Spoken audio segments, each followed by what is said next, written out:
Hello, everybody. Welcome back to Read and Reread. I am Angelia, and this is not Friday Reads. I guess it's Monday Reads. It's a weekly wrap up. I was busy on Friday, but I wanted to hop in and just talk about some of the books I did read in the past week before we move on, because Wednesday I'm going to be getting into my April TBR. We're wrapping up March and moving into April. I got stuck halfway through that sentence. Where are we? March, April? Yeah, okay. The weekend was fun. My daughter Emma, whoops, bumped into a drawer there. My daughter Emma and her boyfriend Cooper came for the weekend. Also, she brought her cat Moo, and it was a short, quick weekend, just fitting in with their busy schedules, but we had a good time. They are really into bird watching, and we live in a place that's really prime for bird watchers, and I think part of it's because we have some really different environments in just a few short minutes from each other around in different parts of the area. So from where we live, if you drive 15 minutes in one direction, you can go to this, we went to Osso Bay wetland preserves, and there's lots of trails and everything, and so there's one sort of set of wildlife and birds, and we saw this guy came out to visit us when we were walking on the trail. Then when you go in another direction for about 15 minutes, you were at the beach at the, drumroll, Gulf of Mexico. That's different bird watching, and really the water's already starting to warm up a little bit. It was cool, but not really that cold. And then in our own backyard, it's yet another set of suburban birds, but also including the flock of wild green parrots that lives here in Corpus Christi. So we did all those things. We also went to the movies. We saw Mickey 17, which was not as good as I was hoping it would be. It wasn't terrible. I liked it. I don't know, so many movies are like this. I like the premise. It's good for a while, and then the wheels just kind of fall off, and it gets predictable or tropey or over the top or something like that. Almost every movie ends up being like this, especially if it's an adventure story or a science fiction story. So I thought the premise and a lot of the themes were really interesting, but we were just talking last night, Stephen and I, that some of the main themes there are done so much better and in so much more depth in Severance.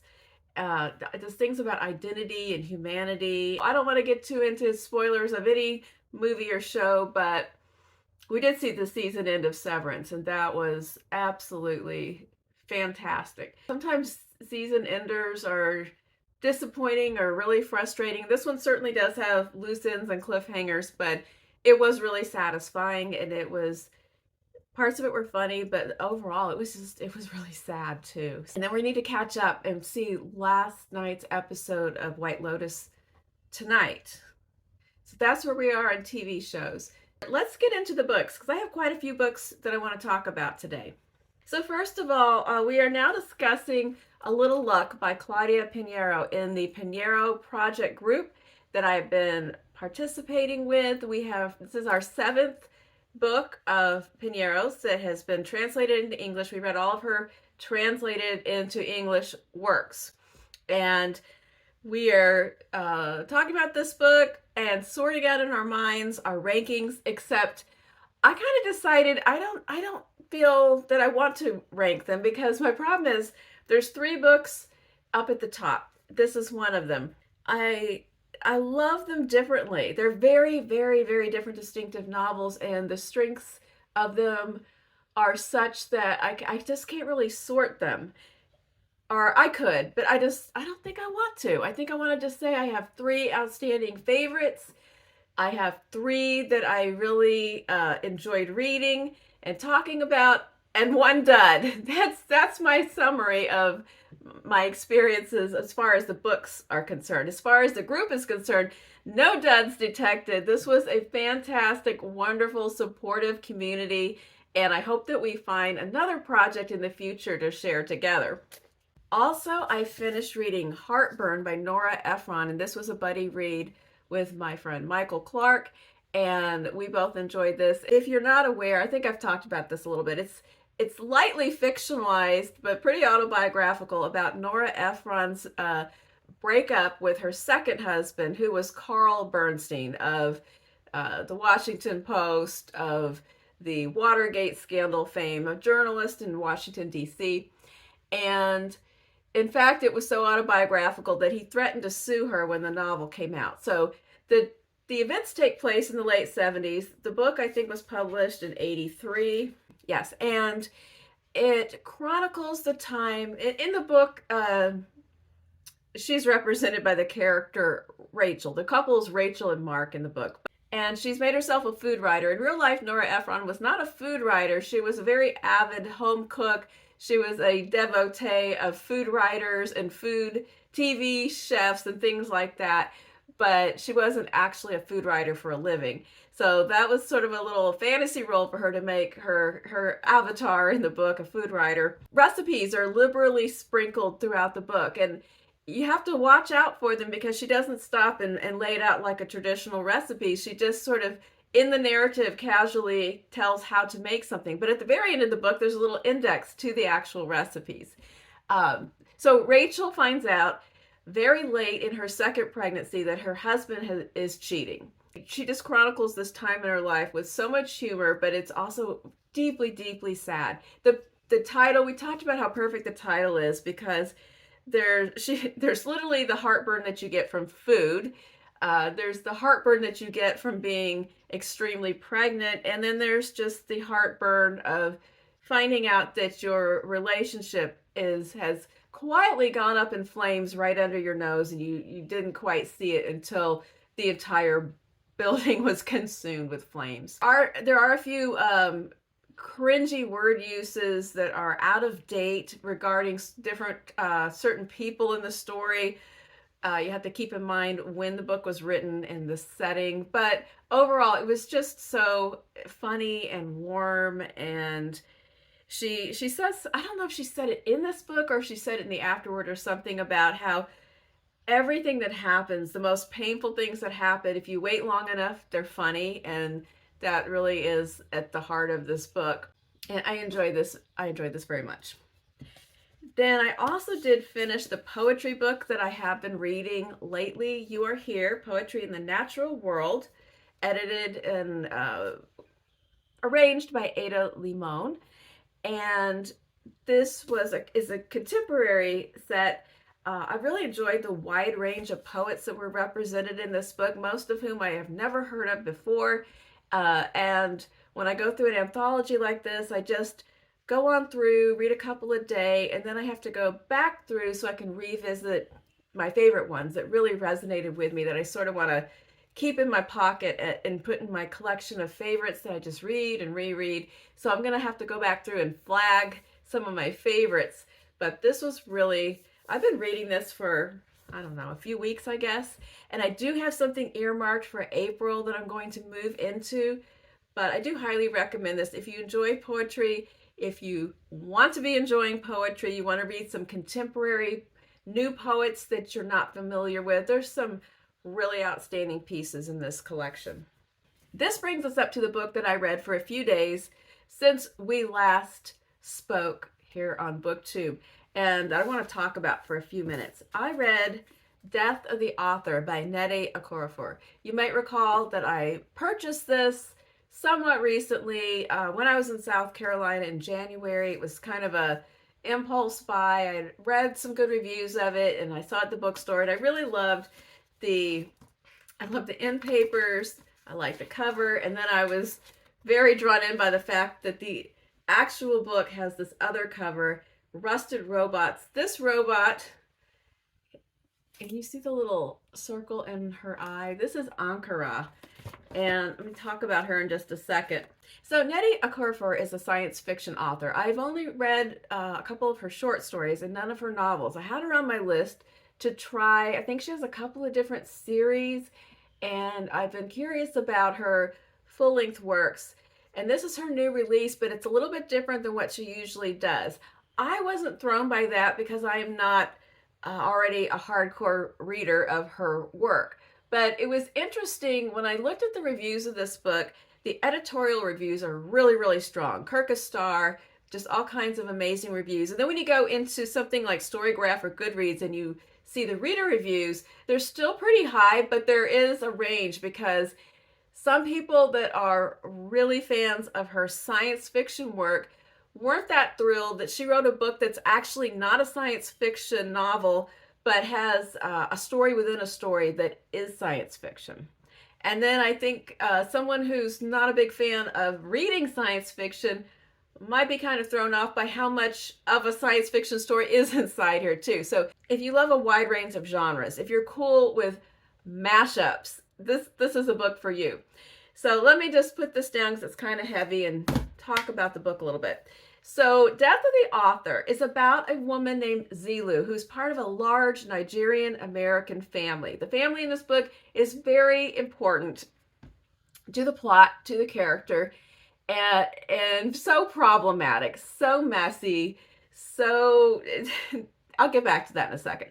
So she's part of this big family, and she's a writer, and she also is a paraplegic. She uses a wheelchair. She had an accident as a child, and in the course of the story, she's in her 30s. Her family tends to be a little bit sheltering and protective of her, but she is a rebel. She is fiercely independent. She chafes at the thought of restrictions. She feels smothered by her family's attention to her condition.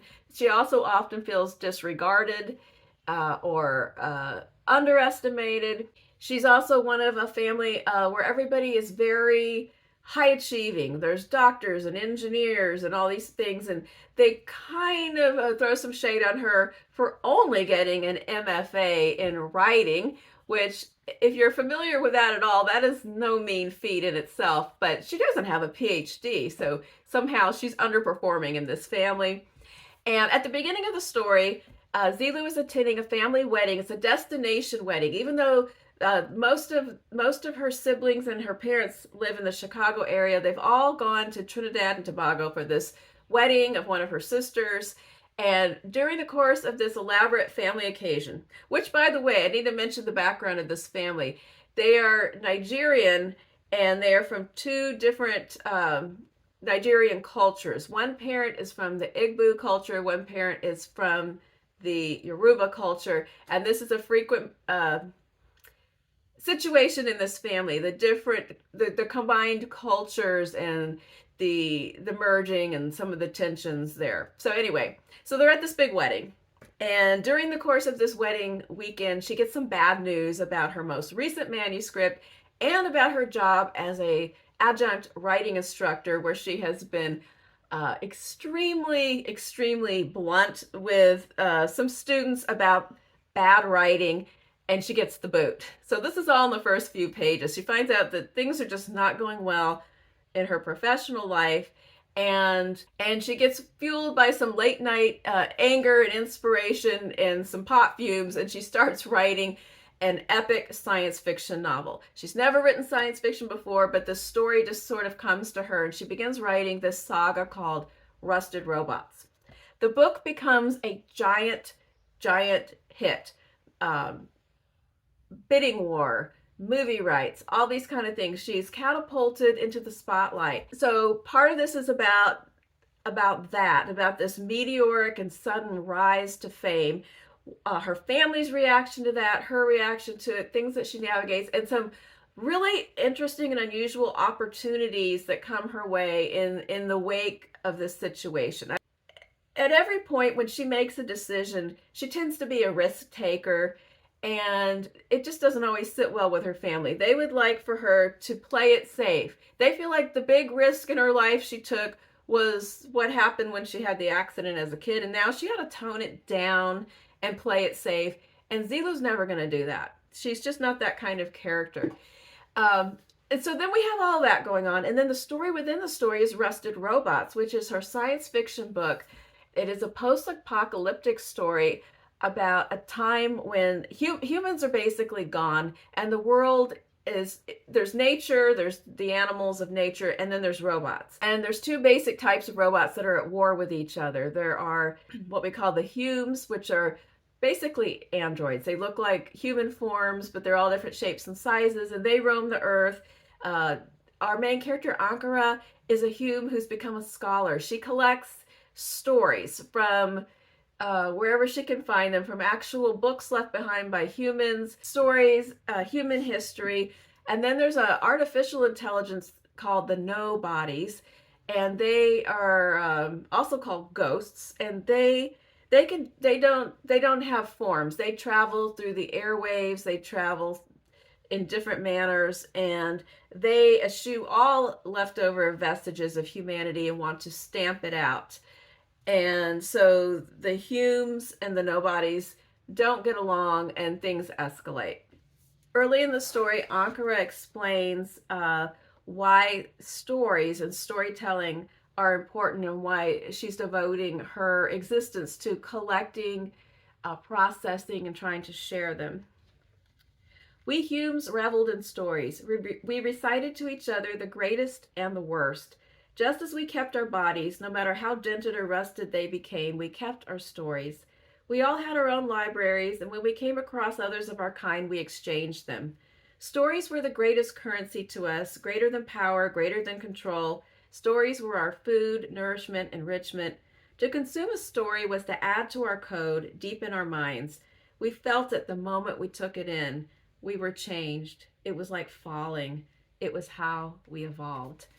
And isn't that how it feels when you read an excellent story? So I really enjoyed this book. I didn't think it was flawless. I thought that Zilu's story had some loose ends. There were some people, some side characters that came in that were not fully explained or developed. There was a really essential main relationship in the story that I thought was presented in a pretty one-sided fashion. But overall, I really liked Zilu and her story. She was difficult. She was thorny. She was prickly. I sometimes just got really frustrated with her, the way that she interacted with other people. Not necessarily, well, sometimes the decisions she made, but sometimes just the way she went about comporting herself in such an uncompromising fashion, such a speak first and regret it later fashion. But she was just really a remarkable character.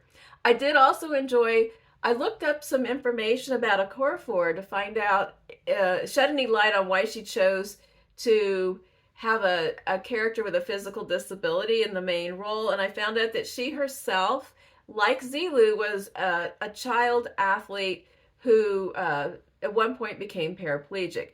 Okarafor had scoliosis, and a surgery rendered her paraplegic during her college years. But with really intensive physical therapy, she regained the use to walk with a cane, although she still has some paralysis and lack of feeling in her legs and feet. So she has less of a mobility impairment than Zilu at the beginning of this story, but she does share that knowledge and background with her main character, and probably some of the experiences that Zilu has dealt with in the way that people perceive someone with a physical disability. And I really loved that the story of rusted robots was set in Nigeria, with the character traveling through the ruins of Lagos and other parts of that region. That was so interesting to me. Honestly, I think I loved the interior story of Rusted Robots even more than Zilu's story, but the whole thing was very compulsive reading. I just kind of gobbled it up because I had to see what was going to happen. And now I come to what I am currently reading. Well, of course, I am still reading The Count of Monte Cristo. I will be reading The Count of Monte Cristo for some time to come. Let's see, I am now on page 380, so I am trucking along. I didn't read it a whole lot this weekend because of time constraints, and I was really just powering through Death of the Author because I just had to see what was going to happen. But I am really enjoying this, and so this book is going to be segueing from being my mammoth to my spring into adventure selection for April, because it really fits the bill. This has everything that you would think of that might be stuffed into an adventure novel. Escapes and smugglers and pirates and treasures and disguises and revenge and plots and rescues and just everything that could happen in an adventure story. It's definitely in this book. And last but not least, the book I started reading last night is Women Talking by Miriam Toews. And this is a buddy read with Roz from Scally Dandling about the books. And we just started talking about it yesterday. So Haven't gotten very far into it at all. I think I'm just on page 42, but it started out really good. It is based on a true story about an incident in South America in a Mennonite community. The whole entire novel is a group of women gathered in a barn with one man who's the only person in the group with reading and writing skills, and he is transcribing their conversation, and they're trying to decide what to do about some men who have been revealed to be assaulting women in their community at night. Well, not just women, women and girls, sexually assaulting them at night. And the reasons why they didn't know what was happening is part of the story. What the whole thing. I'm not going to get into all the details about what's happening, but they're trying to decide as a group what they're going to do about this. I previously read All My Puny Sorrows last year, which I absolutely loved, and that was definitely a quixotic blend of humor because it had a really funny main character, but deeply, deeply sad story about two women, and one of whom is a brilliant, wonderful, talented musician, but she's also deeply, deeply depressed and suicidal. This book, I'm not so sure if there's going to be any humor. I mean, there is an occasional crack or quip already from the women towards each other, or there's a pair of teenagers in the group that are kind of off to the side, not entirely engaged and sort of goofing off in the corner. So maybe, but I think the subject matter does not lend itself to a lot of humor. But just the intensity of this group of people, I think it's going to be really excellent. And I'm enjoying already talking about our first impressions on Voxer with Roz. So that is what is going on. So this week I will be reading Women Talking and then launching into my April selections, and I will just be trucking along with the Count of Monte Cristo. So this is my plan on Wednesday to make my April TBR video. And as always, I am highly excited about the lineup and the plans and the books. And so I'm getting that organized, and I cannot wait to share it with you and hear your thoughts and what your plans are as well. Let me know what you read this weekend, or if you read anything that I've been looking at, or what you have in store for this week. And I will be back on Wednesday. See you soon.